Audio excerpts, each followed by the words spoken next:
people that try to sell on their own, for sale by owner. Yeah. Once in a while it works. It seems to me with the people I know, more than not, it doesn't. Yeah. It kind of fails, but there's got to be common mistakes that are made for people that are trying to sell on their own. Yeah, and even if it does work and they get the place sold, how much money did they leave on the table? Sure.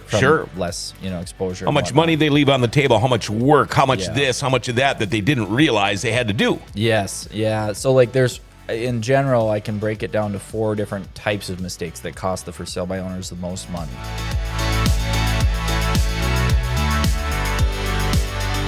Here we are on a Friday, and here he is, realty expert John Brodeen in the house. Hey. How you doing? Good. Big plans for the weekend? I'm not sure yet. I don't know exactly what we got going on. Yeah. Things change when you have children, don't they? Yeah, they become the plans for the weekend sometimes. Yeah. They do. Yeah. You still do your Saturday thing? Yeah. Oh, that's cool. Saturday, I'm always there from 1 until almost 4 usually. Sure.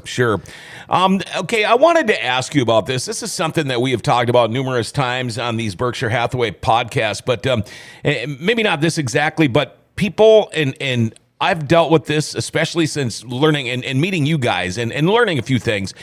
People that try to sell on their own, for sale by owner. Yeah. Once in a while it works. It seems to me with the people I know, more than not, it doesn't. Yeah. It kind of fails, but there's got to be common mistakes that are made for people that are trying to sell on their own. Yeah, and even if it does work and they get the place sold, how much money did they leave on the table? Sure.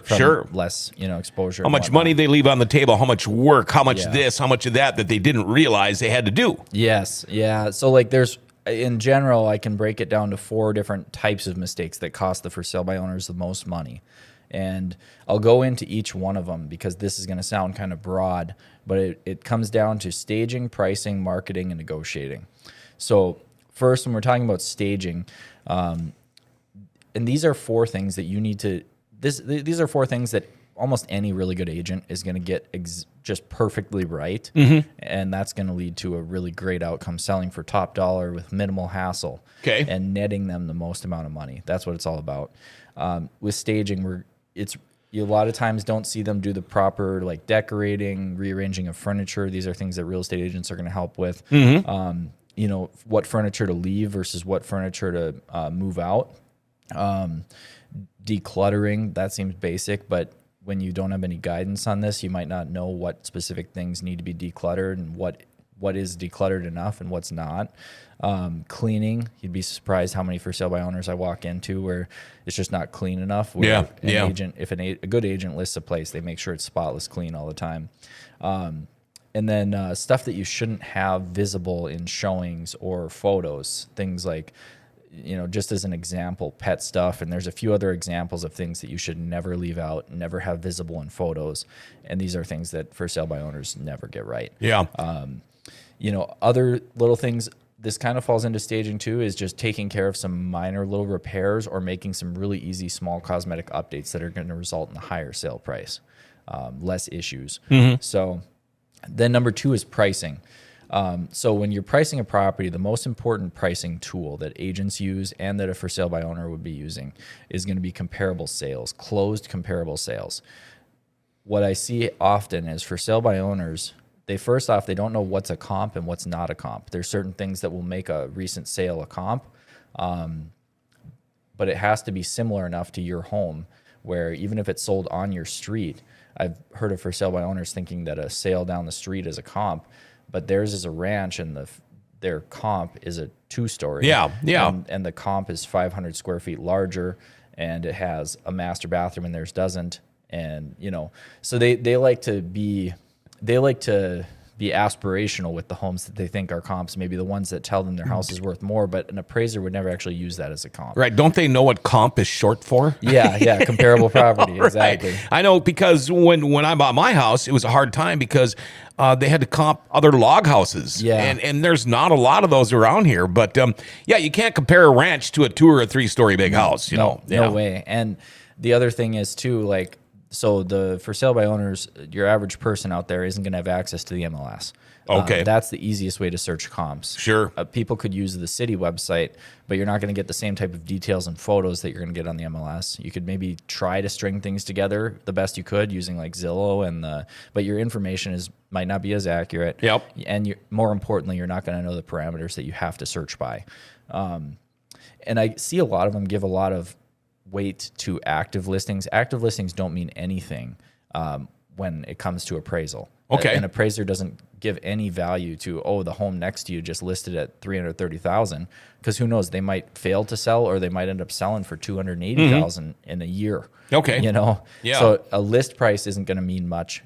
It factors into our marketing strategy and some of our pricing, but we're not going to give nearly as much weight to an active listing as we do to a closed listing. Okay. When I do a CMA, it's all closed listings, and then I'll look at the active listings to see where we fit in with those active listings and how we compete.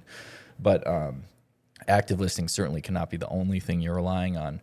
So a lack of all of this knowledge makes it really easy for them to get it wrong on their price, and oftentimes everybody thinks that their own home is worth more. Well, of course. Just because it's theirs. And Yeah. they want to find reasons that it's worth more, and they're hopeful.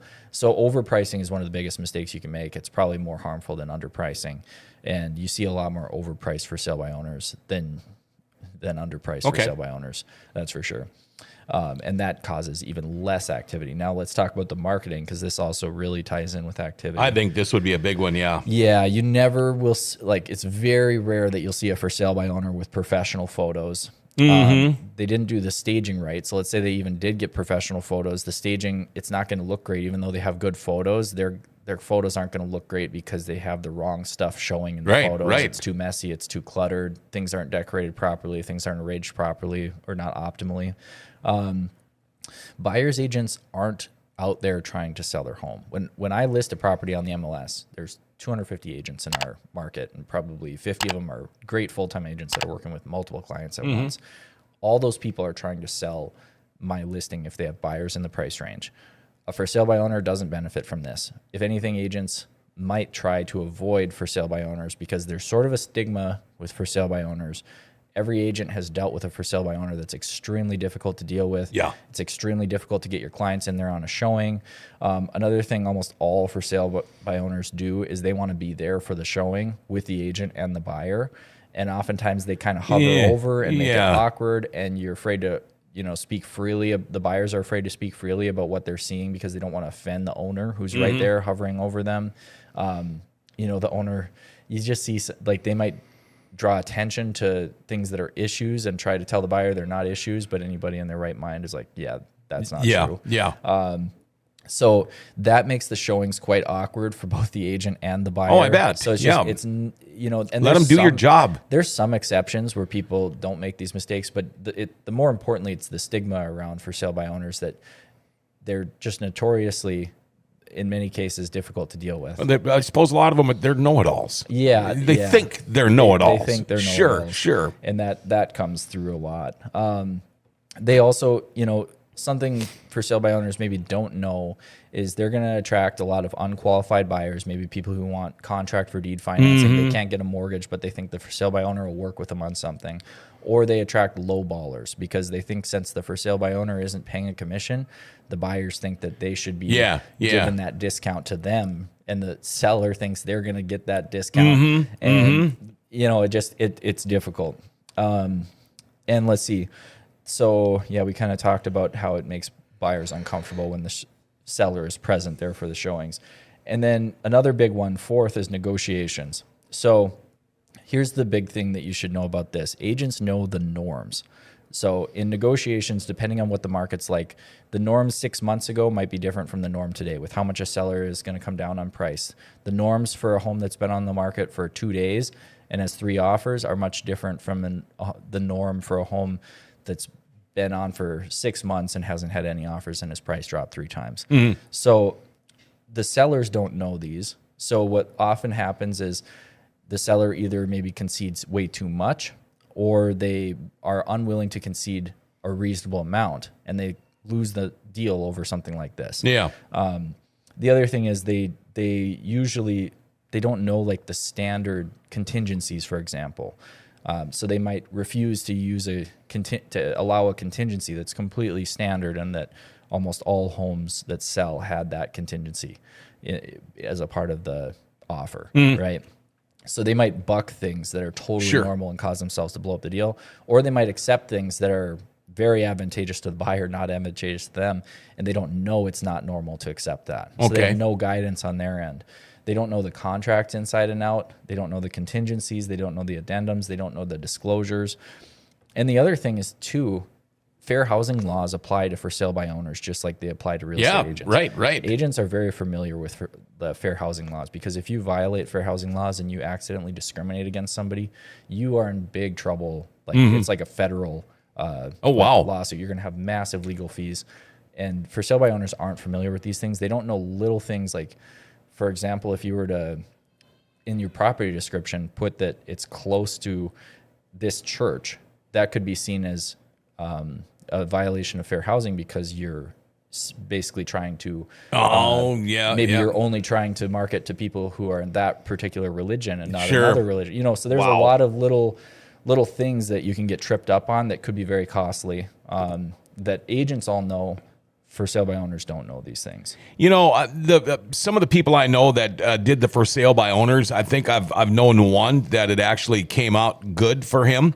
But the majority of them, when it's all said and done, they wished they would not have done that. Yeah. All to save some money. Yeah. But with the hassle and the things you don't know about, and the longer the time it took, it added significant time before they were ever to even sell. I would think that probably, I don't know the percentage, but most people probably wish they wouldn't have done that. Yeah. And if you put something on the market for sale by owner, you did all these mistakes, and then you decide you want to list with a realtor, and maybe you get it right the second time around, but you never get another chance at that first splash on the market. A home that was for sale by owner that comes listed on the market, it doesn't generate the same buzz as just a brand new listing period. It's better than when it came on for sale by owner, but it's not as good as if it would have had never come on for sale by owner. They just listed immediately with an agent. And one thing you said earlier too is they might have left money on the table. They would have been better off hiring themselves a realty expert. And that mainly comes down to the lack of knowledge with all of these things. Staging, pricing, marketing, and negotiating. All of that adds up to what your bottom line is going to be, and that's where they lose money. Well, bottom line, like you said, is get a realty expert, folks. Don't try to sell by yourself. The FSBO, for sale by owner, you know what? You might think it looks great, but I think you're better off going with somebody like this guy. How does somebody get a hold of realty expert John Brodeen? Yeah, my cell number is 701-213-5428. You can call or text me on that number. Check me out on TikTok, Instagram, YouTube, Facebook, LinkedIn. I'm everywhere posting videos. You'll be able to find me easily. So, hey, you have yourself a wonderful weekend. Yeah, we'll catch you in a few weeks. Sounds good. All right, there you go. That's Berkshire Hathaway bi-weekly podcast. Love the guy, realty expert John Brodeen. We'll see him back in a couple of weeks. Otherwise, we'll be back Wednesday with another one of these podcasts. Till then, everybody, have yourself a wonderful weekend.